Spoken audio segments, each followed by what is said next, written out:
transmitiendo desde la Sergio Radio. ¿Quieres conocer detalles de los principales fenómenos criminales del mundo? CSI. Charlemos sobre investigación. Abrimos la puerta a un programa que nos invita a reflexionar sobre temas de violencia, crímenes y corrupción. Durante 60 minutos cada lunes charlaremos sobre hechos que han marcado la historia de la investigación. Navegaremos en temas de actualidad. Un espacio donde el cine y la lectura se convierten en herramientas para analizar y entender algunos de los casos más relevantes del país y del mundo. Contado por expertos, en compañía del criminólogo y penalista Luis Fernando Vélez. No te pierdas esta oportunidad. ¡Te esperamos! Muy, pero muy buenos días. Los saluda Luis Fernando Vélez. Hoy estamos en su casa, desde la Sergio Radio, desde la Universidad Sergio Arboleda. Estamos muy contentos, como todos los lunes, de 9 a 10 de la mañana. Empezamos el programa Charlemos sobre Investigación. Este es un programa del Departamento de Criminalística e Investigación Criminal de la Escuela Mayor de Derecho de la Universidad Sergio Arboleda. Pero no solamente es un programa de radio, es un programa que se convierte en podcast y puede ser escuchado en Apple Podcast, Google Podcast, los podcasts de la Sergio. A mí particularmente me gusta escucharlo a través de Spotify. Así que muy, pero muy buenos días. Además, es un programa que no solamente se trata de criminalidad nacional e internacional, sino también de temas de actualidad. Y hoy vamos a tener un programa bien interesante. Tenemos más de 8.000 razones para escuchar este programa. Quiero antes que todo darle las gracias a quien está en el máster, a Cindy. Cindy, muchísimas gracias, Cindy Matiz, por estar con nosotros y colaborarnos con el programa CSI. Charlemos sobre investigación. Quiero darle las gracias a nuestro invitado estrella, a nuestro invitado al cual le debemos mucho respeto en el país, por su trabajo, por el legado que ha dejado, y estoy hablando del tema de la administración de justicia. Tenemos presente al doctor Alfonso Valdivieso Sarmiento, quien fue fiscal general de la Nación. Doctor Alfonso, muy, pero muy buenos días. Quiero decirle a los oyentes, a aquellos oyentes que más jóvenes todavía, tenemos presente aquí en Charlemos sobre Investigación. El doctor Alfonso Valdivieso Sarmiento es egresado de la Universidad Javeriana. Además tiene una especialización en desarrollo económico de la Universidad de Boston University, especialización en ciencias sociales económicas de la Universidad Javeriana, máster en Derecho Económico, doctor honoris causa de Derecho de Boston University, pero además el doctor Alfonso Valdivieso fue senador de la República, ministro de Educación, fiscal general de la Nación, candidato a la presidencia, embajador de Colombia en Israel y embajador de Colombia ante Naciones Unidas. Muy buenos días, doctor Valdivieso, y muchas gracias por estar aquí en su casa, en la Radio Sergio. Buenos días. Quiero saludar muy especialmente a la audiencia, ¿no? A Luis Fernando, desde luego agradecerle por la invitación y decirles a ustedes que es muy agradable estar acá en este espacio y naturalmente trataremos de dar alguna información, de transmitir un poco las inquietudes de ese momento y ver cómo nos ha ido a los colombianos con un tema tan complejo como es el reto y el desafío de las organizaciones dedicadas al tráfico de estupefacientes y la manera como la institucionalidad las ha enfrentado. Qué bien, qué bien. Empecemos entonces a explicarles a nuestros oyentes, doctor Valdivieso, ¿por qué no nos cuenta un poquito qué es eso del proceso 8000? Para aquellas gente, a estas nuevas generaciones que desafortunadamente a veces le dejamos la memoria histórica a empresas de entretenimiento, que no hay nada en contra de ellos, pero que es importante que las universidades, como en estos espacios, cumplan el papel, los protagonistas puedan contarle a las generaciones qué fue lo del proceso 8000, cuál es el contexto que se vivía en ese momento, doctor Valdivieso. Bueno, pero allá en la década de los años 90, como en la mitad de la década de los años 90, tuvimos la oportunidad en lo personal de ser escogido por la Corte Suprema de Justicia como fiscal general de la Nación, y en ese momento venía la sociedad colombiana siendo sin lugar a dudas amenazada y, vuelvo a decir, desafiada por las organizaciones del narcotráfico, especialmente por los grandes carteles. Nosotros encontramos un escenario muy especial. Se había venido conociendo información relevante acerca de la filtración de dineros en las campañas electorales, particularmente en ese momento de la campaña presidencial que condujo a la elección de Ernesto Samper como presidente de la República. Déjame decirlo de entrada que la Fiscalía General de la Nación no tiene ni ha tenido competencia para investigar al presidente de la República. Luego el tema tiene que ver con la coyuntura, como lo menciono, pero especialmente con una situación que se fue generando a raíz de la llegada en agosto de 1994 a la Fiscalía General de la Nación como el fiscal escogido para reemplazar al doctor Gustavo de Greiff, quien duró aproximadamente 2 años en el cargo. Entonces allí se vio la necesidad de establecer, desde el punto de vista de la investigación, que es el aspecto a cargo de la Fiscalía, de los delitos, de las, digamos, situaciones criminales, y ahí se encontró, por ejemplo, la dificultad que teníamos en una, digamos, región del país, en el Valle, sobre ese tipo de investigaciones. Entonces, la Fiscalía encontró una seccional con algunas dificultades, pero sobre todo la necesidad de reforzar el equipo de investigadores, y se creó una comisión especial de fiscales, y de allí se llegó a una necesidad de trasladar unos expedientes muy delicados, muy críticos, que eran objeto de una presión para que se mantuvieran de alguna manera sin ser movidos o sin que se produjeran decisiones de significación sobre lo que allí se estaba investigando. En un operativo de la Fiscalía y de las Fuerzas de Seguridad del Estado, se encontró que fundamentalmente había un proceso en curso, y ese proceso era el proceso relacionado con los archivos de las cuentas que en ese momento tenía el cartel de Cali, manejado por su propio contador, por un señor de apellido Palomare, y se habían iniciado unas investigaciones que tuvieron, que fueron radicadas en Cali, tuvieron un número que era el número 8000. Cuando la Comisión Especial de Fiscales recomendó trasladar esas investigaciones a Bogotá, obviamente que esas investigaciones inicialmente con ese número 8000 llegaron a Bogotá a ser radicadas con otro número, pero el número 8000 se filtró por allá en alguna información y los medios comenzaron a hablar de ese número, que fueron investigaciones relacionadas con la financiación y los recursos del narcotráfico, especialmente para actividades políticas, para campañas políticas, para elección de congresistas, para todo lo que significaba la manera como esas, digamos, organizaciones delictivas dedicadas al narcotráfico querían comenzar o querían infiltrarse en la elección y por lo tanto en el poder.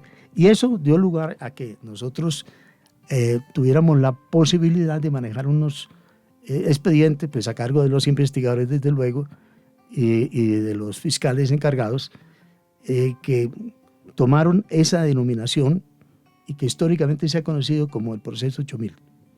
Sí, bien interesante. Y recordemos entonces, bueno, primero quiero darle las gracias al doctor Hernán Gonzalo Jiménez, quien se encuentra acá, quien además fue un agente muy importante para esa época, hace ya casi 30 años, el momento en que el país se sacudía con narcotráfico y corrupción, y como una columna vertebral de la Fiscalía General en ese momento. Él era el director nacional del CTI, del Cuerpo Técnico de Investigaciones de la Fiscalía. Así que también tenemos para contarnos la historia al respecto. Por favor, doctor Hernán, muy bienvenido. Además, actualmente decano de la Facultad de Derecho de la Universidad Sergio Arboleda. Muchas gracias, doctor Luis Fernando, muy amable por la invitación. Doctor Alfonso Valdivieso, un especial saludo.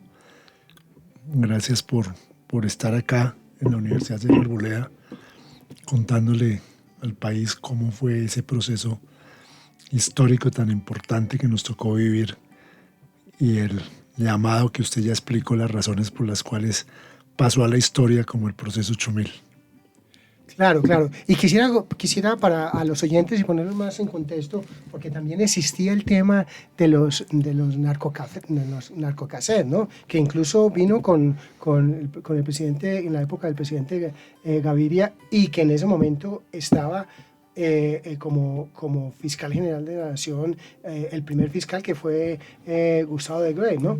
Esos narcocassettes luego vienen bueno, ¿por qué no nos cuenta un poquito, doctor? No, en ese momento, en esa campaña electoral, donde habían dos candidatos, Ernesto Samper Pizano y Andrés Pastrana, se conocieron o se informó sobre unos cassettes que fueron llegando a algunos lugares, sitios del poder, al Ministerio de Defensa, si no estoy mal, a la Presidencia de la República, y allí se encontró naturalmente un motivo de gran polémica. La campaña de Ernesto Samper terminó victoriosa, pero en vísperas de la elección, Andrés Pastrana denunció la existencia de esos cassettes que de alguna manera mencionaban supuestamente la entrega de recursos a esa campaña de quien resultara electo a la presidencia de la República. Por el conducto del gobierno nacional llegaron a la fiscalía esa información, esos documentos, y particularmente los cassettes que el doctor de Greif dispuso investigar y, digamos, de acuerdo a unas diligencias que se adelantaron, pues se archivaron esas diligencias. Claro, y el tema de los llamados narcocassettes no pasaron de ahí, de ese momento. Esa fue, digamos, como una situación ya que generó bastante escándalo y bastante despliegue en los medios, en medio de la cual el proceso de escogencia del nuevo fiscal general de la Nación, porque el doctor de Grefe llegó a la edad de retiro forzoso, que en ese momento la Corte Suprema de Justicia determinó que le era aplicable la restricción.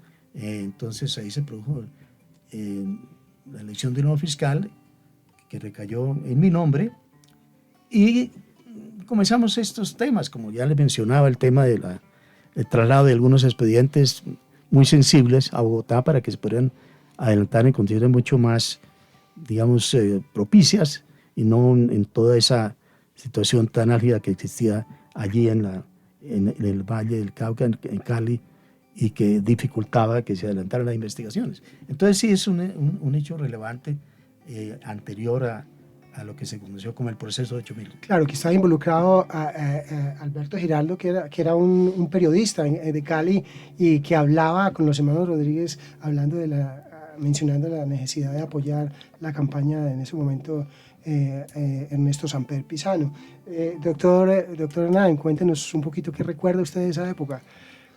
Sí, básicamente como lo dice el doctor Valdivieso, pues ese fue como un primer elemento en el cual se ponían de presentes unos ingresos de dineros del narcotráfico de la campaña presidencial, que terminó archivado, pero que por supuesto ante el gran escándalo generaba que el nuevo fiscal general de la Nación entrara de alguna manera a revisar qué era lo que estaba pasando, y efectivamente se trajeron muchos expedientes que estaban aislados, especialmente en la ciudad de Cali, y eso también pues genera un proceso de investigación, un proceso de adelantamiento de cada uno de los expedientes, y termina pues digamos en la conclusión que todo el país conoció en la cual sí se determinó que existía una muy cercana relación entre el cartel de Cali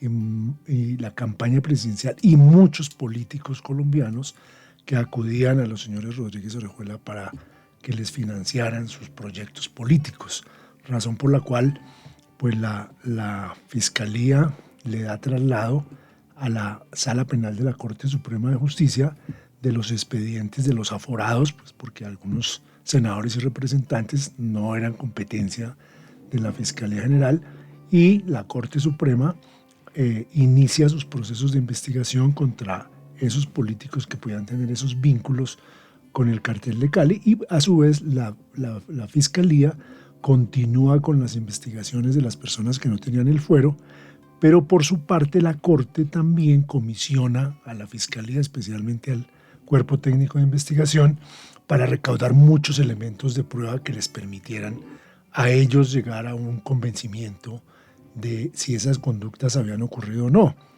Y en ese contexto recuerdo mucho que la persona que usted menciona, de Alberto Giraldo, pues era un periodista muy conocido en Colombia, tenía una relación directa con el cartel de Cali, y la Fiscalía realizó unas diligencias en las que encontró, una vez librada la orden de captura contra él, en su apartamento unos documentos que mostraban todo lo que el cartel de Cali había infiltrado a la política colombiana.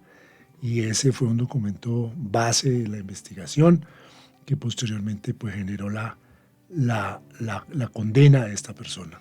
De tal suerte que, y allí encontramos pues una lista de representantes, de senadores, de políticos importantes, incluso de empresarios que tenían esa relación con el cartel de Cali, y ahí aparece, digamos, toda esa serie de investigaciones que le permiten inclusive a la Corte, cuando llama indagatoria a algunos de los políticos, una vez se le muestran las evidencias que tiene la justicia colombiana, que resultan aceptando cargos y sometiéndose a una sentencia por esa relación con el cartel de Cali, que constituía una serie de conductas delictivas y que generaron de alguna manera también el éxito en esas investigaciones del proceso 8000.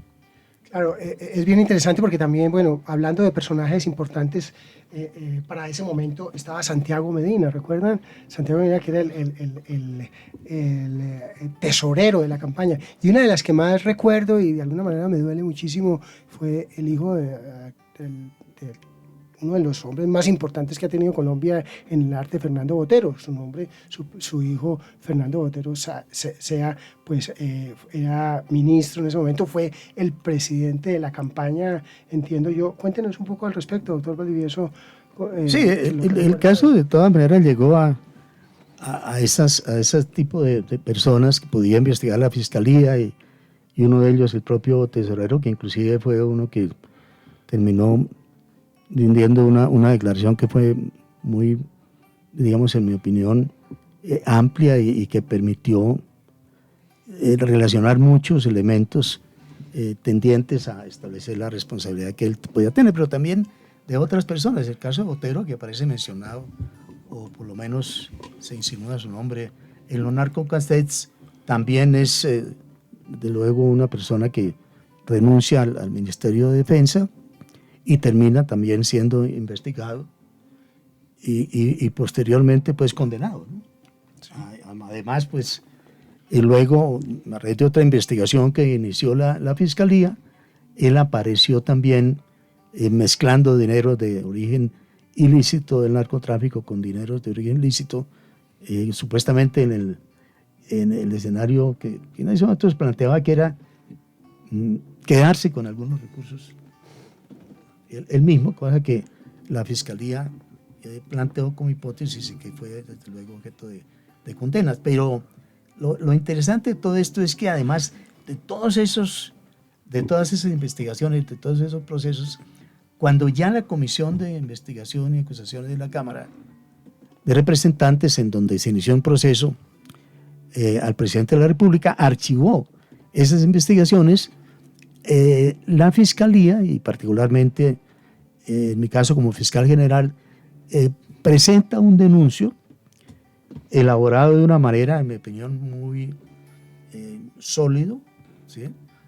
¿Para qué? Para que se reabriera esa investigación, y fue así como llegó nuevamente a reactivarse en la Comisión de Acusaciones y vino hasta el mismo proceso en donde la Cámara de Representantes termina, como se trata de un proceso político, haciendo uso de su autonomía y naturalmente en lo que se considera una decisión que en mi opinión fue producto no de una investigación, sino de un conocimiento que ellos consideraron mayoritariamente que no daba lugar a que se acusara ante el Senado, y en ese sentido, entre comillas, fue absuelto Samper, en mi opinión, repito, sin que se lo hubiera investigado. El problema de la manera como se investigan a los altos funcionarios del Estado, pero eso fue lo que pasó.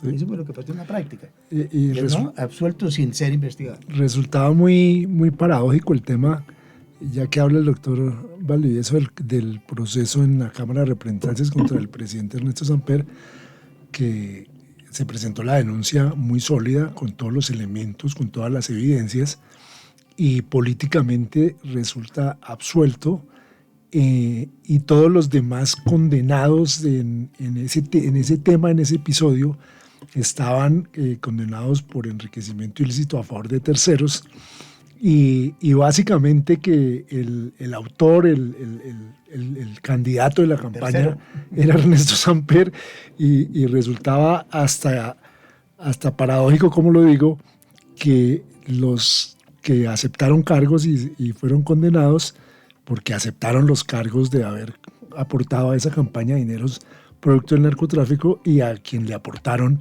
resultaba políticamente absuelto. Ese fue uno de los grandes escándalos que se presentó en el país. Claro, no, inclusive cuando se presentó ese denuncio, que fue, repito, muy, digamos,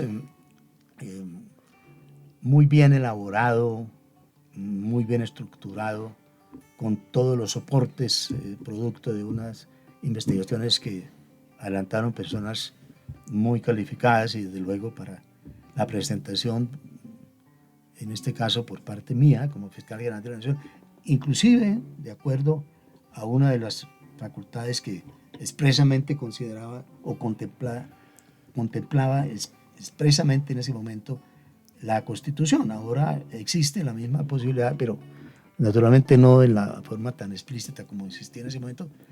Y entonces allí yo lo presenté, después de estar algunos días allá en mi despacho, una tarde salí sin decirle a nadie, y lo presenté, y no hubo una sola imagen de televisión, ni un solo periodista, sino alguien tomó una foto al momento en que yo salía, y ese fue el único registro que se tuvo. Pero ¿qué fue lo interesante? Que en realidad era muy bien formulado ese anuncio, y al día siguiente yo fui al Congreso para alguna otra diligencia o participación, tal vez en alguna plenaria, y me preguntaron, porque ya se conoció que se ha presentado el denuncio, y dije, mire, yo lo que quiero es que se investigue a fondo, pero no quiero decir con esto que estoy diciendo que se condene, ¿no? Pues allá el Congreso es el que decide, pero lo importante es que se investigue, porque la investigación va a estar mucho más próxima, si se hace bien hecha, ¿no?, a la verdad de lo ocurrido. ¿Por qué? Porque uno presume, habiendo estado en la política, sabe que es muy probable que ocurriera lo que ocurrió. O sea que, repito, se absolvió sin que hubiera existido investigación. Así es. ¿Sí? Pero lo interesante es saber que esa fue una circunstancia que, obviamente, producto de la misma Constitución del 91, se adelantó en unas circunstancias muy interesantes, porque primero los congresistas ya no tenían esa inmunidad que existía antes del 91, que consistía en que para poderlos investigar, obviamente se requería levantarles el fuero. Por eso fue que el señor Pablo Escobar hizo parte de una lista y salió elegido, y quedó obviamente con esa inmunidad o impunidad reconocida de manera expresa. Así No era es. tanto porque quisiera ser presidente de la República, no. Él quería tener una inmunidad y volverse aún más intocable, pero ahí fue que comenzó. Por eso las, digamos, acciones o actuaciones de la Fiscalía que trasladaban información relevante a la Corte, que era el competente para investigar congresistas, fueron tan bien, digamos, vistas, en mi opinión, por la opinión, pero sobre todo desde el punto de vista del precedente. Es decir, los congresistas pensaban que también eran intocables, pero en ese momento la Corte actuó y se condenaron varios, ¿no? Más de 20, creo, Más como de 20, 25 sí. congresistas. Claro. Pero al mismo tiempo se avanzó y de qué manera con respecto al presidente. Y yo debo decir que eso en buena parte fue producto de que la sociedad colombiana fue cambiando su actitud frente a este fenómeno y ya estaba de alguna forma saturada de esa arrogancia, prepotencia y de esa condición de sumisión a la que está expuesta la sociedad colombiana. Así Dice, es. no se podía hablar, no se podía decir nada contra ellos y resulta que sí es importante que la sociedad reaccione cuando se siente amenazada de esa manera. Qué cosa tan interesante que se haya podido evidenciar en la historia política de Colombia hace ya 30 años, ¿no? 30 años. Eso habla muy bien de la capacidad de reacción que tienen, digamos que tenemos los colombianos, algo de lo cual se ha hablado mucho en esta época, ¿no? También, sí. De acuerdo a episodios que vienen ocurriendo. Pero yo repito, lo interesante en ese momento es que la justicia pudo actuar, lo hizo, naturalmente no de manera aislada, a través de la Fiscalía, sino también la manera como actuó la Corte, en este caso la Corte Constitucional, la misma Corte Suprema, los organismos de seguridad del Estado, de la órbita del Ejecutivo, pero dentro del ejercicio de las funciones que le corresponden. Y eso fue muy interesante. O sea, que pueden funcionar los poderes. Fíjense ustedes, por ejemplo, las relaciones entre el presidente de la República y el fiscal. Ni una sola controversia pública, ni una sola. Ni ataques personales, porque cada uno en el campo de su institucionalidad, por lo menos en el caso de la Fiscalía, no era el caso, lo que se vio recientemente. Yo lo digo porque yo lo vivía en estos días, o lo conocí en estos días, cómo esos enfrentamientos personales son absurdos cuando se ostenta desde el punto de vista de la institucionalidad un cargo del nivel del fiscal general de la Nación frente a lo que puede actuar, lo que puede ser el presidente de la República. Entonces Colombia definitivamente en ese momento reafirmó la institucionalidad que sí funciona, y es algo de lo que tenemos que ser conscientes los colombianos en la actualidad. O sea, cómo la institucionalidad es capaz de enfrentar situaciones absurdas que en un momento determinado o escenarios que de luego pueden exponer a las instituciones, ¿no? Y eso es importante recapitularlo como se está haciendo en esta, digamos, sesión. Claro, como bien lo dice el doctor Valdivieso, yo creo que uno de los hechos históricamente más importantes en la justicia colombiana es que se abrió la puerta por primera vez a que se podía investigar y sancionar penalmente a los políticos. Yo recuerdo en esa época, en esas investigaciones, que cuando salían las órdenes de captura contra determinados políticos de un nivel muy alto, cuando fuimos a ejecutarlas inclusive generaba burla y risas por parte de ellos, porque lo que le contestaban al organismo que iba a ejecutar la captura era: tranquilo, no se preocupe, que ya hago una llamada y eso se arregla esta misma tarde o mañana. Y ellos jamás... El cuerpo técnico de investigaciones en cabeza del doctor. Sí, ¿Verdad? Como ya lo dijo. jamás se imaginaban que pudieran tener esa posibilidad de ir a una cárcel, nunca. Y la primera captura que se hizo incluso de una persona que ha sido primer designado, que había sido ministro en varias ocasiones, santanderiano además también. No alcanzó a ser designado, no pudo serlo, Sí. pero Estamos hablando de Eduardo Mestre, ¿cierto? De Eduardo Mestre. Sí, no, Sarmiento. él quería hacer la llamada. Y Me llamó al señor fiscal, estando yo con la orden de captura de la corte lista para ejecutarla, decirme, no te preocupes, siéntate, que yo eso lo arreglo ya en 15 minutos. Con una llamada. Con una llamada. Y finalmente, pues no había otro camino que ejecutar la orden de captura y llevarlo a prisión. Y en ese momento se abre la puerta para que ya todos los demás políticos empiecen a pensar que era una realidad que sí podían ser privados de la libertad. Y en esto tengo que decir con toda claridad que en el proceso 8000 lo que pasó realmente es que se abrió esa puerta para que, como lo dice el doctor Valdivieso, el pueblo colombiano se diera cuenta que no había intocables, que no había personas inmunes a cualquier conducta que pudieran cometer, porque eran demasiado tranquilos en ese aspecto, y eso concluye en que muchos, como ya lo dije, en el momento en que están siendo judicializados, deciden aceptar cargos, confesar su delito. Y usted habló, por ejemplo, del doctor Fernando Botero. El doctor Fernando Botero convocó una rueda de prensa, incluso recuerdo que contrató una firma internacional, una firma extranjera, para que cubriera todo su versión, su confesión ante el país, y que contara que evidentemente habían ingresado dineros del narcotráfico a la campaña presidencial de Ernesto Samper, y dar detalles expresos. Y por otra parte, otra de las colaboraciones muy grandes fue Santiago Medina, por quien usted pregunta, a quien después de ser capturado, recuerdo muchísimo que lo intentaron poner un abogado puesto por la presidencia de la República para que lo defendiera y él no tuviera que no hablara en la indagatoria sobre no contara las cosas que han pasado. Y resulta que en ese mismo día de la captura pidió el capturado Santiago Medina que por favor no iba a rendir diligencia con ese abogado que le había puesto el gobierno, que se lo cambiaran.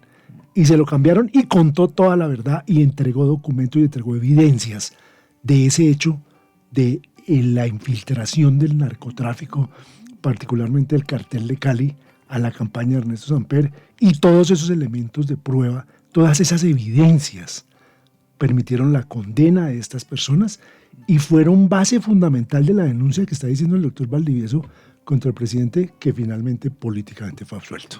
Sí, porque es interesante esa mención que hace Hernán de los intocables. Es que eran intocables, por ejemplo, los cabecillas de las organizaciones que le planteaban el conflicto armado al Estado colombiano, al FARC. ¿Quién iba a pensar que un jefe de las FARC, uno del Estado Mayor, etcétera, les pasara lo que les pasó? Eran intocables los capos de los carteles, sí, pero también eran intocables los congresistas. Repito, tenía que tramitarse la posibilidad de investigarlos mediante una votación en la respectiva Cámara, donde la mayoría decía si podían investigar o si los dejaban quietos. Y eran intocables también, obviamente, personas que en el pasado no se les iniciaba una investigación. Llámese como se llame, empresarios o como sea. En este caso, hay que decirlo con toda claridad, sí se comenzó a desmoronar, ¿no?, eso que se consideraba que era inamovible. Tal vez en el caso del presidente todavía está consagrada una figura que desemboca en el juicio político, y es muy difícil que el juicio político termine condenando a un funcionario como es el presidente de la República. En el caso de Rodas Pinilla, pues era otro régimen, pero a Rodas Pinilla lo condenaron, y después, obviamente, el proceso se vino abajo. Sí, claro. Yo quería complementar con ustedes, bueno, contarles a los oyentes que durante esa época fui trasladado a Cali como director del CTI regional en Cali. Allá me tocó ver muchas capturas, de hecho políticos que me pasaban hojas de vida y me decían, voy para Bogotá y voy a hablar con Alfonso para que me ayude con esto. Yo llamaba al fiscal general, el doctor Alfonso Valdivieso, y me decía, señor, usted es autónomo y no le pare bolas que sea del neoliberalismo, de cualquier partido, hágame el favor, usted siga adelante. Y recuerdo muy bien que incluso tuve a un profesor de una universidad muy prestigiosa aquí en Colombia, que fue profesor de maestría, lo tuve capturado precisamente como efecto del proceso 8000. Pero quería, y que recuerdo, de pronto Hernández debe recordar muy bien, que nosotros en esa época, hombre, no habían cárceles para la clase política. No había, si ustedes conocen, o nuestros oyentes que vengan a Bogotá, si conocen las villas, Boulevard ahí en la avenida Suba, ahí queda un barrio que se llama Las Villas. Y recuerdo que ahí tocó arrendar casas para llevar a esta cantidad de políticos. Y allá yo estuve en una de esas, obviamente en visita oficial, y fue muy simpático, porque no habían cárceles realmente para ellos. Eso hay que repetirlo, de todas maneras correspondía investigarlo, ¿sí?, a la Corte, pero la Corte lo hizo y claro, lo hizo desde luego a instancias de la Fiscalía, porque la Fiscalía fue la que trasladó allá la información relevante para que investigaran, al punto que inclusive muchas personas quedaron con la idea de que la Fiscalía era la que los había investigado, inclusive condenado, como también el presidente. Resulta que si la Fiscalía hubiera investigado a un congresista, hubiera investigado al presidente, estaríamos nosotros en la cárcel. Sí, claro. O sea, con esto quiere decir, nosotros no lo hicimos, pero cumplimos el deber de denunciar al presidente, porque había que denunciarlo, y cumplimos con el deber de trasladar las pruebas a todos los que aparecían y que tenían, de todas maneras, o que estaban sujetos o beneficiados por una competencia especial. Y eso ocurrió. La segunda vez que fue absuelto el presidente en la Cámara de Representantes, en la Comisión de Investigación y Acusación de la Cámara de Representantes. En la plenaria. En la Cámara. En la plenaria de la Cámara. La votación fue de 111 por 43, claro, o sea, 100 a favor. Claro. Entonces uno se pregunta, bueno, si hubiera sido la Fiscalía, estaríamos en la cárcel. ¿Por qué estos senadores, estos representantes, no estuvieron? Es un prevaricato? Hablaban de que no habían pruebas suficientes. Bueno, hay un tema político. No, el tema no fue inclusive de prevaricato, no, del fuero. Yo en eso tengo ahí, desde luego, no digo mi discrepancia, sino tengo la idea de que debería buscarse una figura, por ejemplo, diferente. O sea, exigirle a la Cámara que tuviera una sólida, digamos, estructura para investigar. Claro. Porque uno puede revisar las hojas de vida de quienes están en la Comisión de Investigación y Acusaciones, o sea, la Comisión de Absoluciones, y no encuentra personas que sean competentes y que puedan hacer, porque no es del caso. Ellos están allí como congresistas, entonces hay que pensar en cómo cambiar esos procesos. Y no porque uno haya dicho nada ya, lo que fue desde ese punto de vista, pero sí es importante que el país quede tranquilo con la investigación de las conductas que cometen todos los colombianos, o mejor, cualquier colombiano, comenzando por la cabeza del poder público en Colombia, que es, sin lugar a dudas, el jefe de Estado, que es el presidente. Pues era lo que llamaban una narcodemocracia. En esa época, no sé si ustedes nos pueden contar alguna anécdota, el director de la DEA, Joseph Todd, que hablaba de que Colombia era en esa época, dijo, Colombia es una narcodemocracia, ¿no? Bueno, el debate realmente se suscitó fue sobre dos puntos que yo creo que siguen estando sobre la mesa, como lo dice el doctor Valdivieso.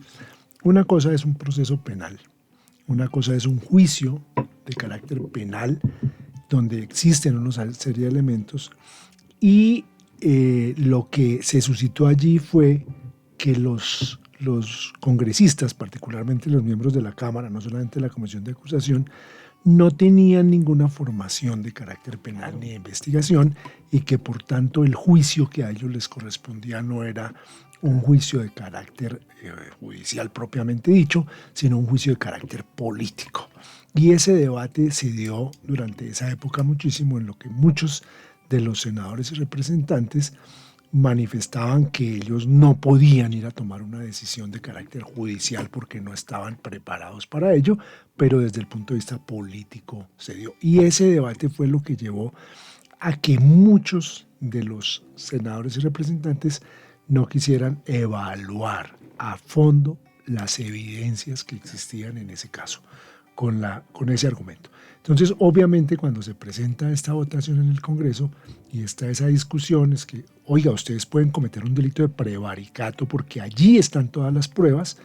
El argumento de otros abogados, de muchos juristas, era no, ustedes no cometen delito de prevaricato porque ustedes están haciendo es un juicio político al presidente y no juicio. Claro, interesante esa aclaración. estaban cumpliendo funciones judiciales. Correcto. Funciones judiciales que les da la Constitución a los congresistas, pero desde luego no estaban en condiciones de juzgar una conducta apropiadamente, Desde y el punto de vista simplemente se penal. limitaban al ejercicio de una función desde el punto de vista político, y por eso los juicios políticos tienen tanta dificultad de prosperar Claro, claro. para, digamos, manifestarse, digamos, alrededor de la verdad.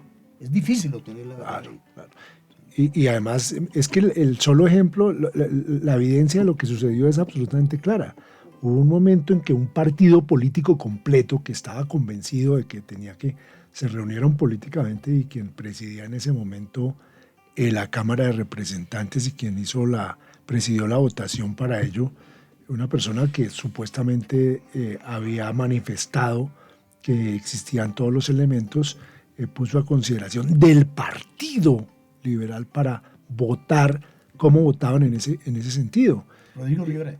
Fue Rodrigo Rivera quien presidía y de ese mismo día con consenso político cambiaron la decisión y votaron a favor. Él votó a favor. Él votó A favor de la absolución. No, Pero él cambió ese día. Rodrigo creo que no. Sí, lo que le reprocharon después todo el mundo era que, habiendo tenido todo el convencimiento y todo, pues por una decisión de partido hubieran volteado la votación, y él estando presidiendo cambiaron la votación, y ese fue el resultado de la absolución. Pero fue una absoluta jugada política lo que se hizo para la absolución. Sí. Y ahí también jugó un papel, obviamente, la diferencia de opiniones entre la Corte Suprema de Justicia, ¿sí? Y, sin lugar a dudas, pues porque me parece importante distinguir la Corte Constitucional. La Corte Constitucional iba a iniciar una investigación, pero después eso quedó ahí porque ese terreno tan movedizo entre lo político y lo judicial. Pero era la Corte Suprema, no la Corte Constitucional. No, pero la Constitucional comenzó a investigar, iba a comenzar una investigación sobre la conducta de los 111. Ah, sí, o sea, de 111, sí. Sí, era así. Al menos iba a pronunciarse al respecto. Y ahí quedó. Pero es bien interesante, doctores, ahorita que estamos en la Universidad Sergio Arboleda, hablar de cuál fue la posición. Y aquí estamos hablando de partidos políticos, liberales, conservadores, y aquí no podríamos dejar pasar a Álvaro Gómez Hurtado, que Álvaro Gómez Hurtado tomó posición al respecto. Y recordemos que en el periódico El Siglo saca una columna en la que habla que es el presidente que no se cae, pero que tampoco se puede quedar. Y más adelante, y con esto no estoy insinuando absolutamente nada, pero simplemente es el contexto que se vivió, y más adelante viene el problema grave, el luto para nosotros, que fue asesinado el doctor Alba en noviembre de 1995, fue asesinado el doctor Álvaro Gómez saliendo de la universidad, y pues en el contexto de lo que había dicho y en su posición, y que eso, bueno, sería objeto de otro programa que ya lo hicimos acá sobre el asesinato y las líneas de investigación sobre el asesinato de Álvaro Gómez Hurtado. Nos gustaría, bueno, el tiempo se nos va agotando, pero nos gustaría que nos contaran para la historia, para la memoria del país, algunas anécdotas interesantes que no estuvieron en prensa, o que, como les conté yo, el profesor de una universidad muy prestigiosa que me correspondió a mí tener la captura, o por ejemplo ir a visitar las cárceles que eran casas, residencias en las villas, que pues anteriormente prácticamente la justicia era para los de Ruana, y lo que dice el doctor Valdivieso, muy interesante, se fortaleció la institucionalización. No, yo creo que sí, la respuesta institucional. Bueno, yo no tendría, digamos, manera de referirme a esos anécdotas que ahora les va a comentar Hernán, pero sí, por ejemplo, a propósito de lo que ocurrió estos días en el país sobre la elección de fiscal, ¿sí? Porque a mí me correspondió una coyuntura muy especial. Ya estaba elegido el presidente quien presentó la terna para la elección de fiscal en ese momento, a raíz de la renuncia del doctor de Grave, fue el presidente Gaviria, ya, repito, elegido su sucesor, Ernesto Samper. Sí. Entonces, según se menciona, inclusive lo dice el mismo Samper por allá en un libro, y lo he oído por muchos lados, Gaviria le propuso a Samper, pues, de un nombre, y yo lo incluyo en la terna, ¿sí? El otro nombre lo daba el propio presidente en ejercicio Gaviria, y los dos nos ponemos de acuerdo en un tercer nombre. Parece, según se rumora también, el presidente Gaviria en su momento opinó que el caso de Alfonso Gómez Méndez no debería integrar la terna por los conflictos con las Fuerzas Armadas. No sé si eso fue cierto, pero quedó integrada de esa manera. En principio entiendo que el presidente electo Ernesto Samper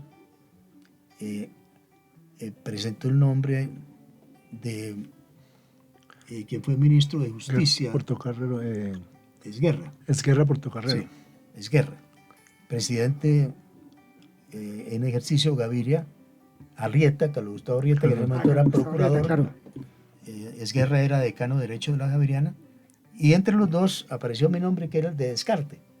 Era nombre ahí, una persona pues que ni era, inclusive pues siendo abogado, pues yo no era penalista, bueno, no necesariamente, sino tampoco había ocupado cargos en esa condición de ser, digamos, abogado en ejercicio. Pero curiosamente la Corte actuó de una manera que revela, digamos, me parece a mí, como unas peculiaridades en su decisión. Yo tuve la oportunidad, en ese momento no había las audiencias en donde los tres candidatos se dirigían a la plenaria de la Corte. Sí. Sino uno iba y hablaba, pues desde luego Arrieta dijo que no tenía necesidad de hacerlo porque lo conocían, era el procurador en ejercicio. Esguerra dijo que él también lo conocía, que era decano de Derecho y había ejercido. A mí no me conocían, entonces yo estuve donde cada uno de los magistrados. El primero con el que hablé no me conocía. Tuvimos una charla donde hablamos de todo menos de la fiscalía, y él me recomendó que hablara con cada uno de ellos. Digo, si yo no lo hubiera conocido, no hubiera podido decirle lo que le voy a decir ahora, y es que lo voy a apoyar, pero háblese con cada uno de ellos. Lo cierto es que el día de la elección apareció un titular en El Tiempo, en primera página, a 2 columnas, que decía: entre Arrieta y Esguerra se elige fiscal, y yo salí elegido ese día. Eso es muy anecdótico e interesante, lo cual demuestra sin lugar a dudas la manera de actuar de las Cortes, y además, obviamente, para mí era un compromiso muy especial. Yo lo que sí comenté con los magistrados era que yo garantizaba una actitud totalmente independiente. Pues era obvio en ese momento, el tema no se había cuestionado de la independencia como se ha venido cuestionando en las últimas 3 décadas, ¿no? Pero sí me parece que indica un poco ese tipo de actitudes que a veces se tienden a malinterpretar parte de la Corte, que tiene unas maneras de actuar y de reaccionar bastante curiosas, y que yo creo, en mi sentir, deben ser respetadas y no malinterpretadas. Así es. Hernán sabe más sobre otro tipo de Claro, usted que anécdotas. estuvo en la palestra directo con los investigadores del CTI, capturas, todo esto. No, fueron muchas las anécdotas, como le digo, la dificultad, por ejemplo, de ejecutar una captura cuando las personas se creían absolutamente inmunes en ese caso, y que jamás les iba a pasar absolutamente nada. Usted no sabe quién soy yo, ¿no? Usted no sabe quién soy yo, tal cual. Y pues digamos la sorpresa cuando la fiscalía empieza a actuar, la Corte y la fiscalía, dependiendo del fuero de cada personaje, nos daban algunas órdenes para no solamente capturas, sino para allanamientos y para temas de esta naturaleza, y fueron muchas las anécdotas. Yo recuerdo una en particular, por ejemplo en Cali, cuando estábamos en la recolección de evidencias, y se llegó al Intercontinental de Cali, que era el hotel donde se hacían las reuniones y todo. Los computadores todos estaban borrados, o sea, habían borrado todos los archivos, y eso generó pues que ellos tenían una tranquilidad muy grande frente a eso, y posteriormente por digamos la colaboración que en un momento existió con algunas autoridades inclusive extranjeras. Se logró otra vez rehacer toda la información que había, y allí aparecieron todas las listas de las reuniones que los señores Rodríguez Orejuela tenían en Cali, no solamente con la política, sino con empresarios y con todo, y empezaron a aparecer nombres y aparecieron seudónimos y muchas cosas, y la contabilidad. Bueno, en el Intercontinental de Cali no, pero en otros escenarios y en otros computadores empezaron a aparecer las contabilidades de las empresas, porque hay que decirlo con toda claridad. La gran diferencia entre el cartel de Cali y el cartel de Medellín era que el cartel de Cali era una organización muy bien hecha, con sociedades, con contabilidad, con absolutamente todo. La dificultad, por ejemplo, en el cartel de Medellín era que en el cartel de Medellín pues no había una estructura societaria importante que permitiera revelar cómo salían los dineros producto del narcotráfico. Todo el mundo decía pues que Pablo Escobar lo que hacía era enterrar canecas de dólares en sus fincas, y cuando un político iba a pedirle financiación, pues lo que ordenaba era sacar un paquete de dólares y entregárselo, y ahí no quedaba evidencia de nada. Entonces judicialmente era imposible llegar. Pero bien, en cambio en el cartel de Cali estaba todo muy organizado. Eran sociedades. Recordemos que ellos fueron socios mayoritarios de algún banco, claro, que tuvieron del Banco de los Trabajadores, claro, que fue un banco, farmacias, equipos de fútbol, todo. Todas las estructuras que ellos tenían eran estructuras de sociedades muy bien conformadas, con juntas directivas, con todo al día. Eso de alguna manera permitió que cuando se hicieron los operativos, cuando se hacían se pudieran recuperar mucha de esa información que logró ser judicializada, y que dio los resultados que ya los mencionamos, de muchos personajes que incluso cuando veían las pruebas pues no les quedaba otro camino que aceptar los cargos.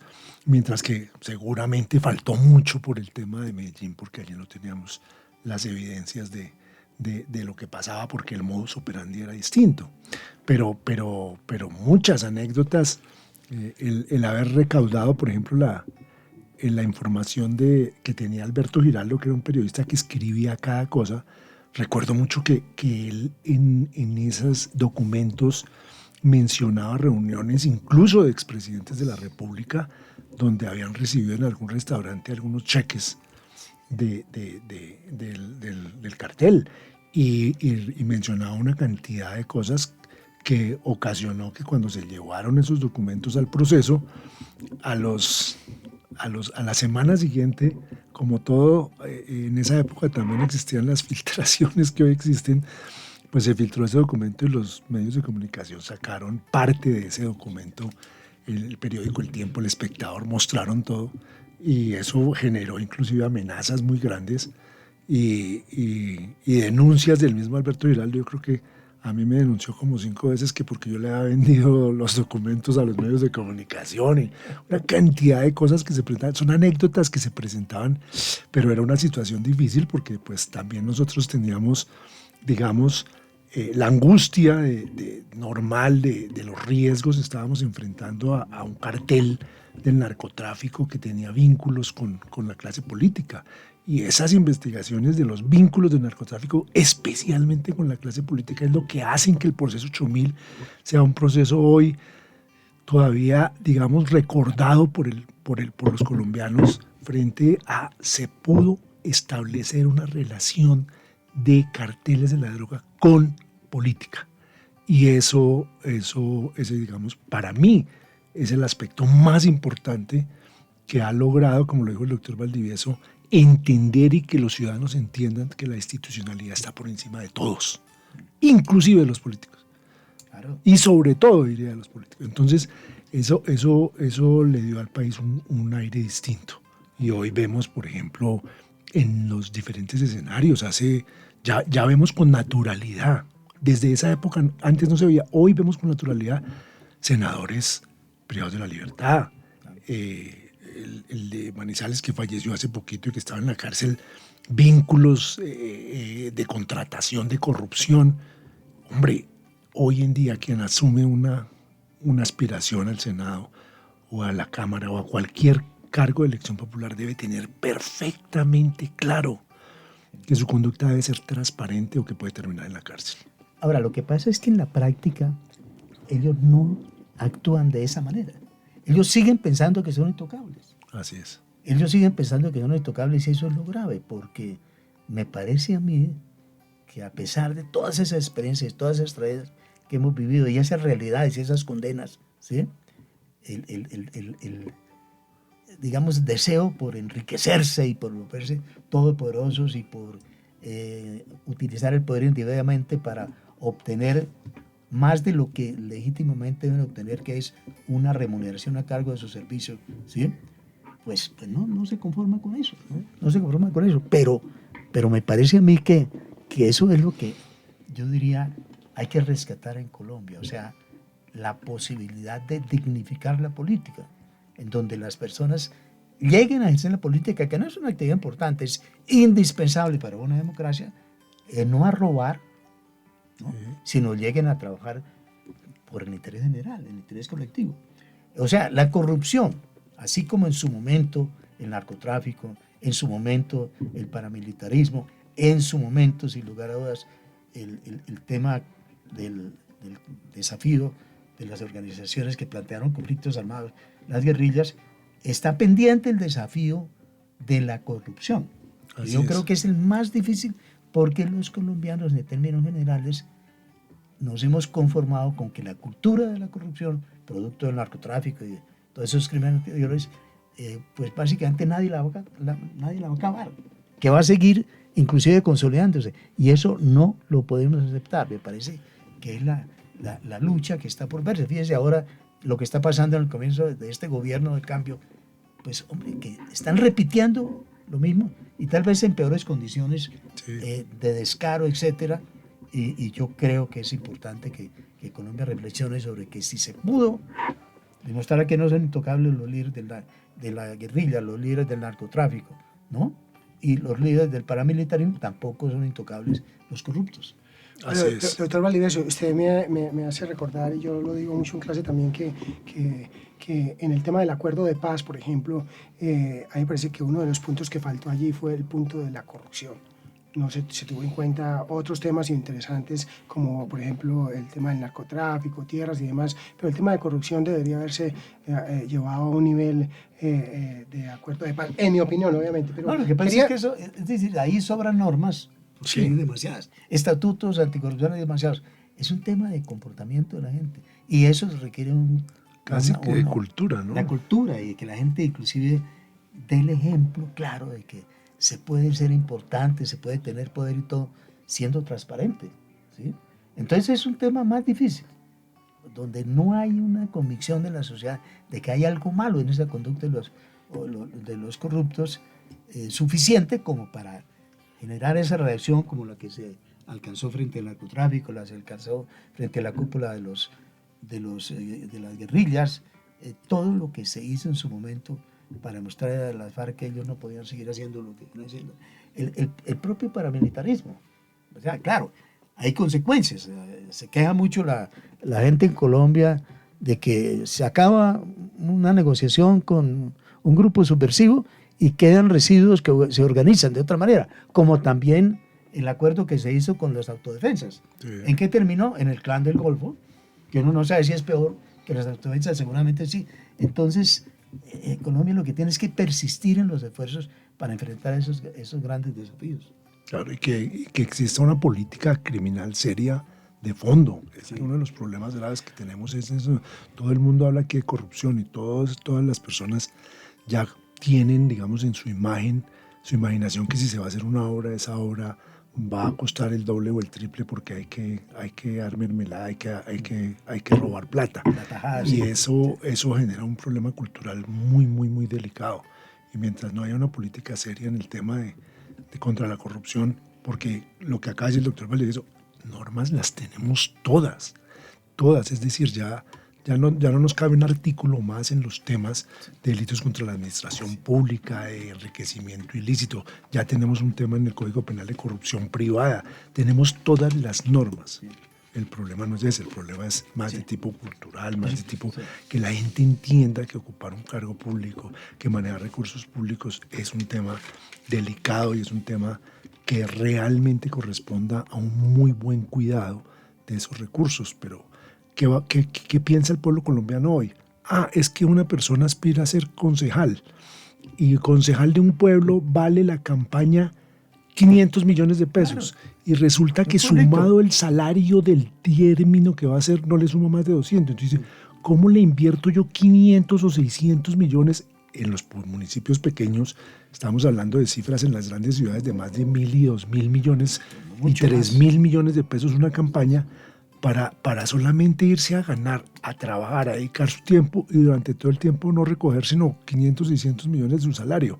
O sea, allí hay ya una clarísima demostración de que las personas que aspiran a eso de alguna manera están pensando en cómo compensar su inversión en otras cosas, y allí aparecen los contratos que se le van a entregar a los amigos, el porcentaje que van a recibir por cada contrato.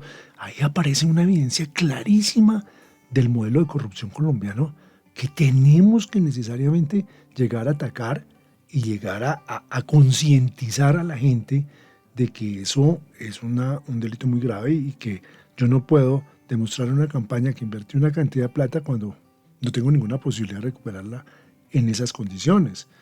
Ese es un punto que nos falta, y en ese punto que dice el doctor Valdivieso yo creo que esa concientización tiene que llegar desde la educación. Estamos en la posibilidad de que en las etapas de educación primaria, secundaria, universitaria, como lo estamos haciendo acá, le mostremos a la gente las consecuencias de la comisión de esas conductas, el grave daño que se hacen ellos mismos y a sus familias, el llegar a cometer unas conductas que atenten contra la administración pública, contra la corrupción normal que se da en todos los eventos. Eso tenemos que empezarlo a trabajar desde los niveles muy abajo para el día de mañana poder dejar a nuestros hijos y a nuestros nietos un país que realmente tenga una posibilidad de salir adelante en vías en desarrollo. En desarrollo, es que si lo dicen, es lamentable, pero mire, va uno a cualquier ciudad importante donde se hace una carretera o algo y la gente que ve que se hizo la carretera o que se hizo la avenida o que se hizo el parque, dicen, aquí roban, pero hacen. Claro. Entonces, eso ya es normal. Oiga, qué bueno. Es que en otros países, en otras partes del país se roban todo y no hacen con los impuestos. En este roban un poquito, pero hacen. Y entonces eso se lo muestran como una satisfacción y como con cierto orgullo de que se hizo la obra, así se han robado la mitad. Sí, es que el golpe a la corrupción no se ha dado en Colombia. No se ha dado. Como se dio en el caso del narcotráfico, en el caso de la guerrilla, en el caso del paramilitarismo, aclarando que esos fenómenos continúan, pero no son fenómenos o no son hechos o no son situaciones que hayan pasado, digamos, desapercibidas porque la sociedad ha actuado. Aquí no ha actuado. Parece que cada día nos convencemos más de lo grave que es la corrupción, pero no de la necesidad de actuar. Claro, es lo que llama en criminología la teoría de la subcultura, y que volviendo nuevamente y ya terminando prácticamente porque el tiempo se nos va acabando, hablando por ejemplo, recordemos que como consecuencia de lo que dice el doctor Hernán Gonzalo, de consecuencia de la corrupción y estar fuera de la ley, pues al presidente Samper le quitaron la visa, ¿no? Le cancelaron la visa, estando, no entiende uno como presidente, la visa de los Estados Unidos. Fuera de eso, recuerdo también que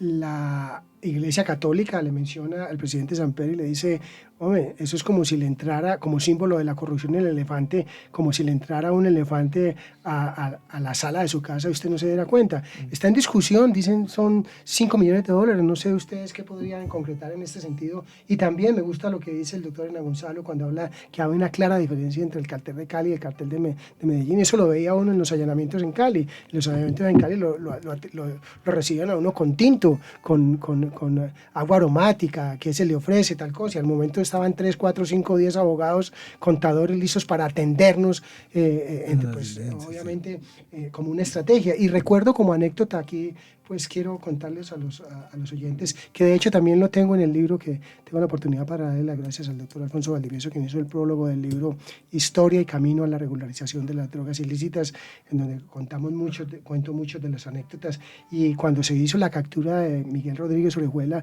recuerdo que ellos tenían un manifiesto, y el manifiesto decía: no hay una organización criminal en el mundo que se haya enfrentado a un Estado, a un Estado que haya ganado. Así que, por lo tanto, nosotros nos unimos a él y se unieron a través de la corrupción.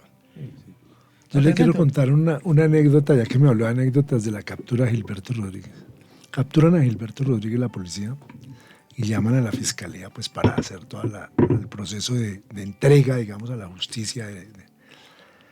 Y llegué yo como director del CTI, enviado por el señor fiscal general a las instalaciones de la policía, y realmente allí había, digamos, una especie de fiesta. El general Serrano, el general Naranjo, todo el mundo estaban casi que brindando pues, por el semejante golpe que se había dado. Y entonces empecé a llenar los documentos al pie de Gilberto Rodríguez, y había un televisor y empezaron las noticias, pues todos los medios de comunicación, captura y mostrando las imágenes y la rueda de prensa de la policía donde habían hecho el tema. Y me llamó mucho la atención, y ahora lo recuerdo, que Gilberto Rodríguez, usted es el director, sí, y se quedó mirando la pantalla donde salía Ernesto Samper saliendo a celebrar. A celebrar también la captura, y se queda mirando el televisor y dice Gilberto Rodríguez: bueno, ojalá que esto le sirva a este presidente para que lo dejen en paz. Ese es un buen hombre, ojalá lo dejen en paz ya con el tema mío. Lo dijo Gilberto Rodríguez. Yo me quedé mirándole: oiga, pero si el señor está, el presidente está celebrando. Yo: sí, pero eso se sabía. Ojalá lo dejen en paz porque ese es un buen hombre. Esa es una anécdota que tengo de la captura. No, muy interesante. Bueno, muchas gracias. Muchísimas gracias, doctor Fernando. Por la invitación, Fernando, y desde luego que ojalá que esto contribuya a que los colombianos logremos enderezar el camino en tantos temas difíciles, graves, delicados, tantos desafíos que nos ha impuesto la criminalidad. Muchas gracias. Bueno, no, muchísimas gracias a ustedes haber estado aquí presente, el doctor Alfonso Valdivieso, el doctor Hernán Gonzalo Jiménez, que prácticamente, pues lo podemos decir sin lugar a dudas, han dejado un legado importante, que es creer en las instituciones desde el punto de vista de justicia en momentos tan complicados. Les doy el uso de la palabra como para que se despidan de nuestros oyentes. Yo ya me despedí. Bueno, muchas gracias. Muchas gracias a todos, muy amables. Realmente este es uno de los medios que permiten seguramente recordar y no olvidar, sobre todo. Recordar y no olvidar, porque quienes no conocen la historia están condenados a repetirla, y eso es una frase muy cierta.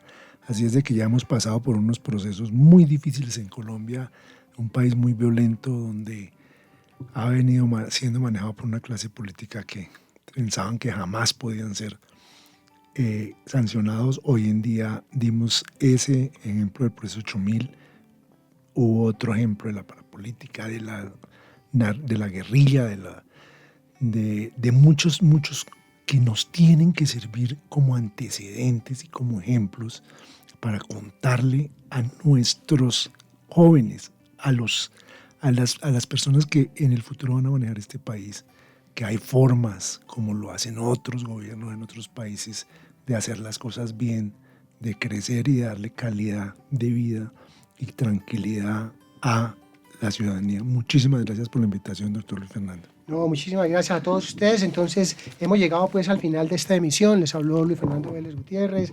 Recuerden, nos pueden seguir por los canales a correo electrónico escuela.derecho@usa.edu.co, en X, en @Sergio Derecho, en Instagram, usa Sergio Derecho. Recuerden que esto no es solamente programa de radio, aquí tenemos un podcast que puede ser escuchado por diferentes plataformas, en los podcasts de la Sergio, Apple Podcast, Google Podcast, Spotify, particularmente el que más me gusta para escucharlo, mucho más práctico. Búsquenos por favor, entonces no se les olvide CSI, este es un programa que informa y entretiene. Muchísimas gracias, chao. Bueno, muchas gracias. No.